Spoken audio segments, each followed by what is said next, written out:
اشرح لي صدري ويسر لي أمري واحلل عقدة من لساني يفقهوا قولي آمين ya rabbal alamin. Yang saya hormati, yang saya muliakan para ulama, wabil khusus guru kita bersama Al-Habib Mustafa bin Idrus Al-Kirid,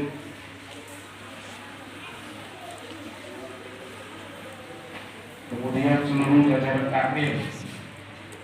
Tak terlupakan Al-Ustaz Muhammad Yusuf, Ustaz Hamzah, Ustaz Zain Abadi. Semoga Allah Subhanahu wa Ta'ala memberikan kepada mereka sekalian kesehatan, umur panjang untuk bersama-sama melaksanakan dakwah memperjuangkan agama Allah Subhanahu wa Ta'ala. Amin ya rabbal alamin. Ini saya kira-kira akan berbicara tidak lebih dari 15 atau 20 menit karena waktunya terbatas, tapi jamnya menunjukkan ke angka 7 dari tadi dan tidak mau bergerak ya Pak. Jadi saya bingung mau menentukan waktunya gimana ya. Jadi saya lihat HP aja. Isra wal Mi'raj adalah perjalanan mulia yang luar biasa yang dilaksanakan oleh Nabi kita Muhammad sallallahu alaihi wasallam. Secara ringkas saja, hal-hal yang begitu penting yang Rasulullah sallallahu alaihi wasallam dapatkan ketika melaksanakan Isra wal Mi'raj. Salah satunya adalah tema yang diusung oleh Bapak MC tadi, yaitu mengingatkan kita terhadap kepentingan sholat. Sholat 5 waktu diwajibkan oleh Allah Subhanahu wa Ta'ala kepada kita sebagai umat Nabi besar Muhammad setelah Rasul sallallahu alaihi wasallam melaksanakan Isra wal Mi'raj. Oleh karena itu, mari kita bersama-sama melewati momen Isra wal Mi'raj ini, perayaan Isra wal Mi'raj. Kita selalu rajin di dalam mengerjakan sholat 5 waktu. Sholat subuh, sholat zuhur, sholat asar, sholat maghrib dan isya. Khususnya disunahkan kita sekalian untuk melaksanakan sholat-sholat tersebut dengan cara berjamaah di masjid untuk bersama-sama kita memakmurkan rumah-rumah Allah Subhanahu wa Ta'ala. Sholat memiliki faedah, keutamaan yang begitu banyak, hadirin hadirat yang dimuliakan oleh Allah. Salah satunya, para ulama meriwayatkan bahwa karena Rasulullah sallallahu alaihi wasallam idza hamma bi amrin qama ila shalah.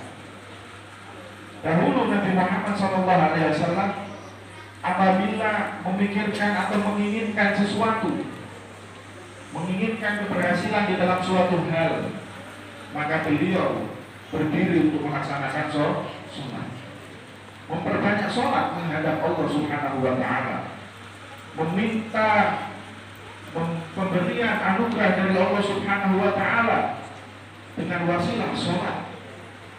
Oleh karena itu sering kita mendengar di dalam ayat wasta'inu bis sabri wassalah.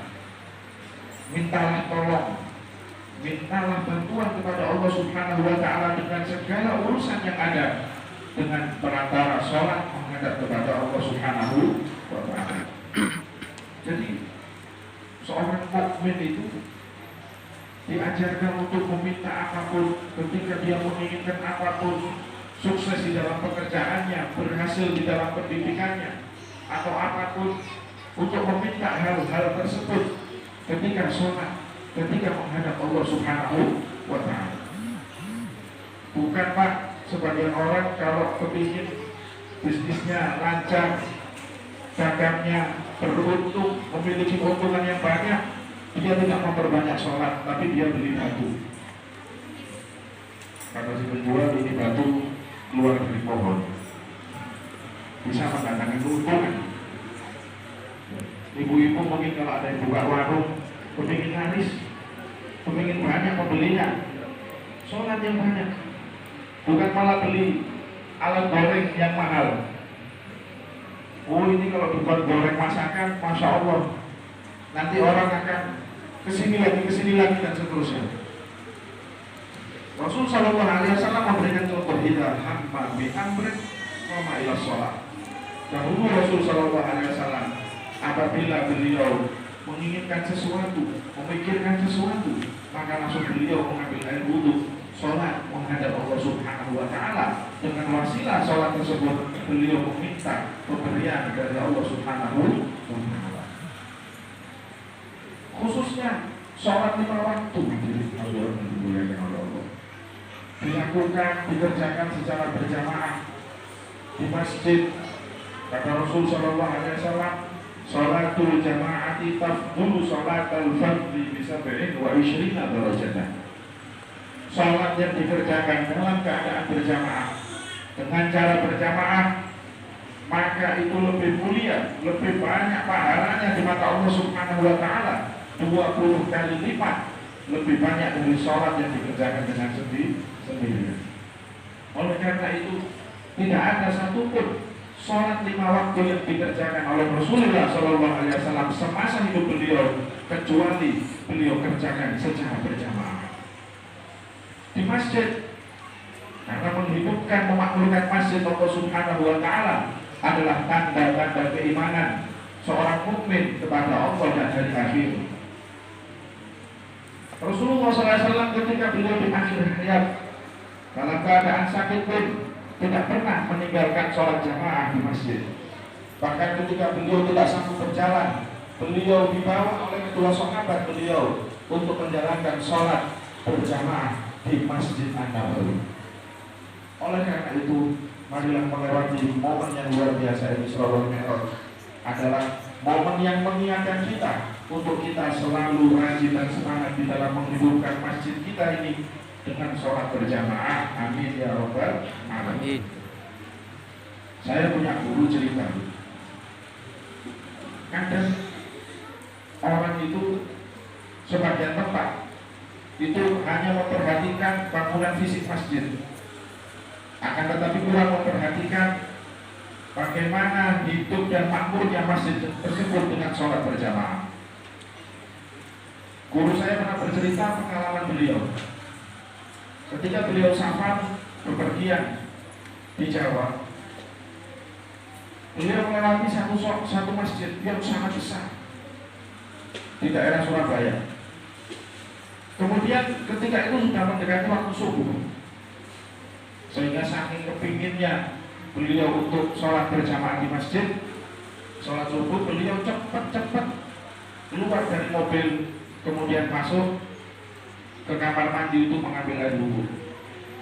Sudah beliau cepat-cepat masuk kamar mandi, ternyata didapati setelah muadzin melaksanakan azan subuh, mengumandangkan azan subuh, masjid sepi, tidak ada orang, hanya satu orang ini yang ada. Kemudian beliau melakukan sholat 2 rakaat cepat-cepat, kemudian langsung iqamah, dan belum ada satupun orang yang datang. Cuma satu orang yang azan dan orang yang iqamah. Kemudian beliau lihat samping kanan dan kiri, tidak ada satupun orang yang datang. Akhirnya yang azan, yang iqamah itu juga yang menjadi imam sunnah. Kemudian guru saya berada di belakang Pak Imam tersebut. Setelah imam ini azan, iqamah dan mengimami juga, ini teridwan. Jadi surga dia borong semua. Gak ada orang, masjidnya pakai. Kemudian yang lebih menyakitkan lagi, kata guru saya, ketika mau takbiratul ihram, imam tersebut mengatakan, sawu subuh bakum, tolong luruskan sof-sofnya, watarosul dan rapatkan sof-sofnya. Kata saudara saya, ini mau diluruskan sama siapa? Ini sof kosong, suruh lurusin, disuruh ngeramatkan, mau lurusin sama tembok kan? Akhirnya beliau sedikit maju, mihrab berdua dengan imam. Sudah kita sholat setelah sholat salam. Kemudian beliau langsung mengingatkan kepada imam tersebut, Pak, kenapa kok Anda sendirian? Azan, iqamah, jadi imam, semuanya ada yang melakukan. Tidak ada satupun orang di sini, iya Pak, jadi setiap hari seperti ini. Ayo sekarang sampai ikut saya, Bapak ikut saya kemana? Ke ketua takbir. Kok bisa nih orang kampung ini seperti ini? Ketua takbirnya juga saya. Masya Allah, ini surga sendirian ya. Sudah tukang adat, tukang iqamah, menjadi imam plus ketua masjidnya apa? Nah, ini satu pelajaran bagi kita.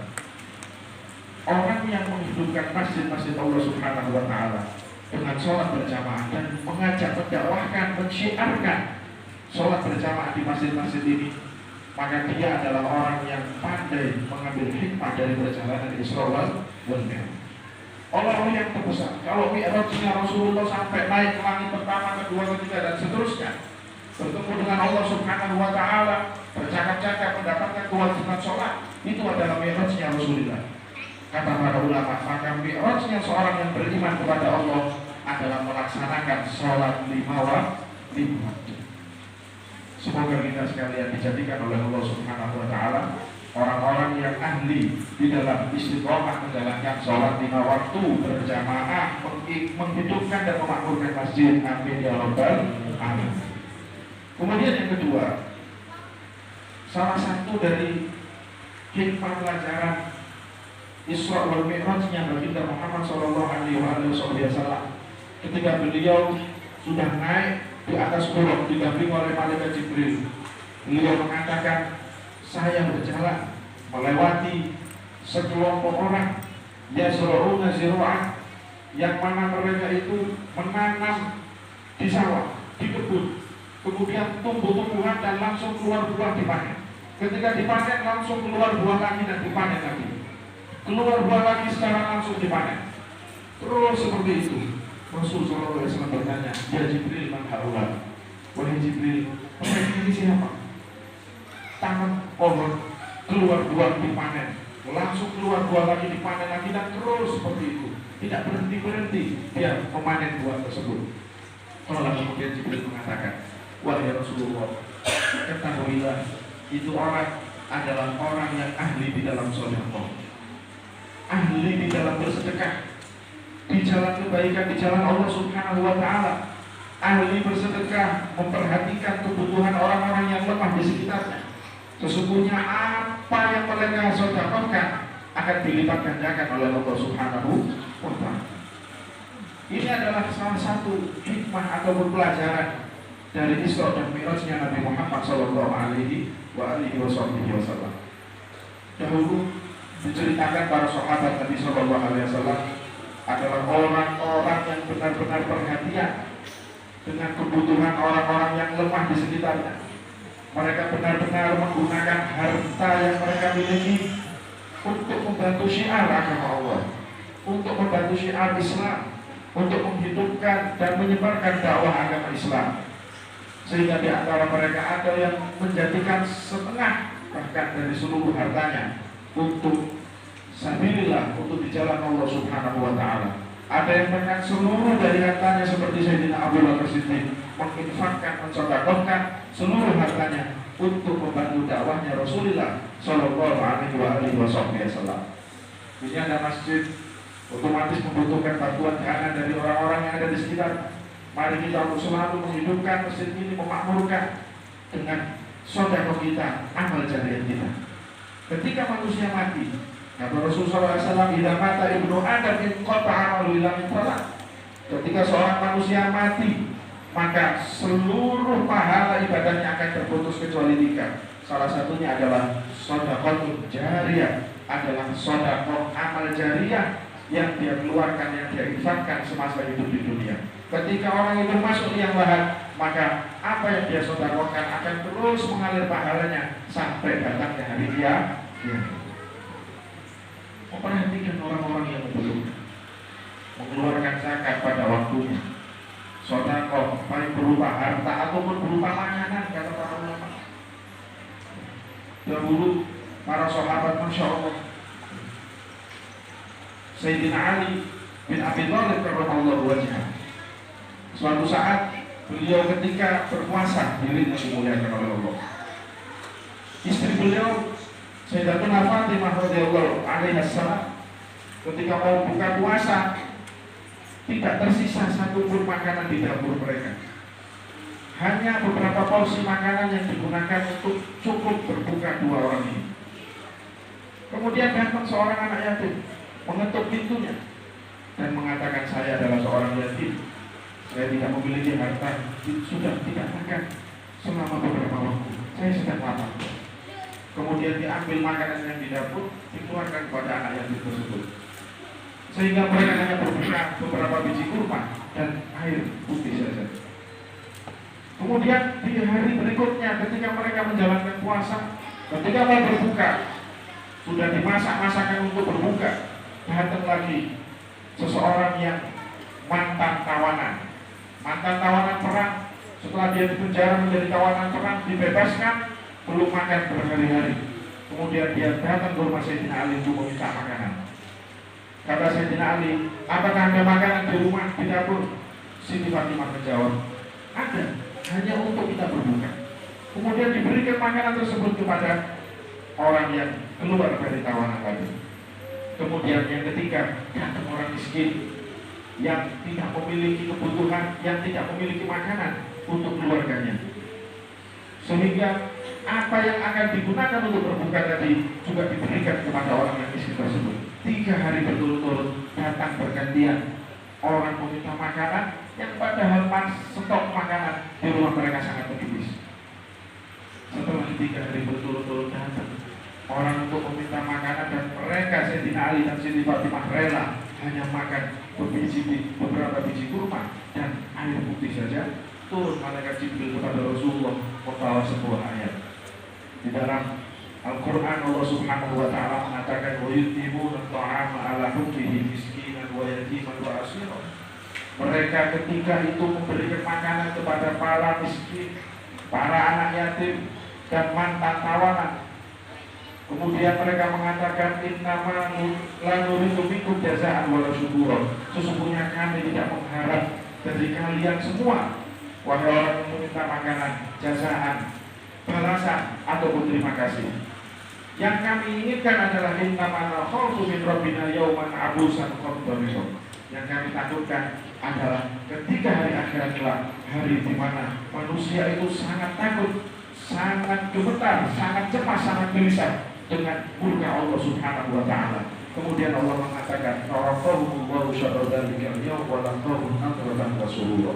Allah Subhanahu wa ta'ala memberi ketenangan bagi mereka yang ahli sedekah, yang ahli memberikan makanan kepada orang-orang yang ada di sekitarnya. Ketenangan, kedamaian hati di hari akhirat kelak. Oleh karena itu, marilah kita bersama-sama melewati momen Isra wal Mi'raj untuk kita semangat dan rajin di dalam bersedekah, baik berupa harta, makanan, pakaian, dan seterusnya. Karena itu adalah salah satu tanda kuatnya iman seseorang kepada Allah Subhanahu wa ta'ala. Terakhir, hadirin hadirat yang dimuliakan oleh Allah, tentunya di dalam bersedekah ini banyak sekali rintangannya. Banyak sekali rintangannya. Di dalam sebuah keterangan dikatakan, ketika seorang manusia akan bersedekah, maka akan ada di hadapan orang tersebut 70 syaitanan, 70 syaitan yang menghalang-halangi untuk dia bersedekah. Jadi kalau bapak-bapak, ibu-ibu ini kepingin sedekah, itu aja berapa? 70 syaitan. Itu ada sebuah hadis mengatakan seperti itu. Ada seorang guru menjelaskan kepada muridnya di kelas, wahai murid-murid, sesungguhnya ketika kalian ingin bersedekah, maka akan ada berapa? 70 syaitan yang menghalang-halangi kalian di dalam bersedekah. Ada satu murid tak percaya, murid yang sudah bapak-bapak di pengajian tersebut, tidak percaya. Wahai Ustaz, saya tak percaya. Saya coba 70 setan akan saya lawan. Wah, ini Masya Allah, semangat ini Pak. Sedekah kan mudah, sedekah makanan, sedekah sembako dan lain sangat mudah. Ya coba, kata gurunya, kata Ustaznya. Kemudian bapak ini pulang ke rumah, dia cari di dapur ada apa? Di dapur di sana ada 5 kilo beras. 5 kilo beras yang taruh di masjid. Sudah diambil, dia taruh di pundaknya, dia mau kasih ke siapapun yang ada di luar, di jalan. Kemudian dia bawa, kok ringan? Mana 70 setan yang dikatakan Ustaz itu tadi? Tidak ada apa-apa, tidak ada yang menghalang-halangi, tidak ada yang marah, tidak ada apa-apa. Ringan. Dia keluar dari dapur, keluar. Kemudian dia masuk ruang tengah. Ketika sudah keluar pintu, istrinya baru datang dari pasar. Ibu-ibu ini, istrinya baru datang dari pasar. Kemudian ditanya, Pak, mau berapa? Loh, ini mau sodako. Mau sodako itu beras sudah 3 itu. Tidak pun, ada yang mau dimasak lagi. Dia mikir, terus mana 70 setan ini Pak? Tidak ada kelihatan setan, jin, tidak ada semua. Tinggal istrinya aja. Sudah, dia tidak berhasil mengalahkan istrinya. Sudah. Terus dikembalikan ke dapur. Dia pergi ke rumah Ustaznya. Ustaz, Assalamualaikum. Waalaikumsalam. Bagaimana Ustaz berhasil? Sodako melawan 70 setan. Alhamdulillah Ustaz. 70 setan berhasil saya kalahkan. Terus berhasil sodako ya. 70 setan sudah berhasil saya kalahkan. Satu aja saya tidak bisa. Siapa? Maknya anak. Kalau itu mamanya setan juga. 70 setan berhasil dikalahkan. Hanya istrinya sendiri dia yang tidak mampu kalah. Makanya bapak-bapak ini kalau sodako banyak mikir sama yang di rumah. Ini gimana? Kira-kira tahu apa enggak? Kota amal kan cuma dibuat dorong-dorongannya Pak kalau sholat Jumat. Sodako wa'ikana qalilan, walaupun sedikit kata para ulama, sodakolah setiap hari walaupun sedikit. Itu apa yang kita sodakokan untuk akhirat kita adalah tabungan kita. Apa yang kita sodakokan untuk masjid, untuk fuqara wal masakin, itu semua adalah tabungan akhirat kita. Kalau tabungan akhirat kita mungkin habis Bapak Ibu, tapi tabungan Anda rekening di dunia di bank itu bisa habis. Untuk sekolahnya anak, untuk ini tadi itu bisa habis. Tapi ketika Anda menggunakan harta untuk kepentingan akhirat, maka demi Allah itu tidak akan habis, bahkan dilipat gandakan oleh Allah Subhanahu wa Ta'ala. Semoga melewati momen perayaan Isra wal Mi'raj ini dijadikan kita sekalian ahli sholat, ahli sodaqah. Amin ya rabbal alamin. Semoga yang sedikit ini dapat bermanfaat. Apabila ada kurang lebihnya, mohon maaf yang sebesar-besarnya. Wassalamualaikum warahmatullahi wabarakatuh.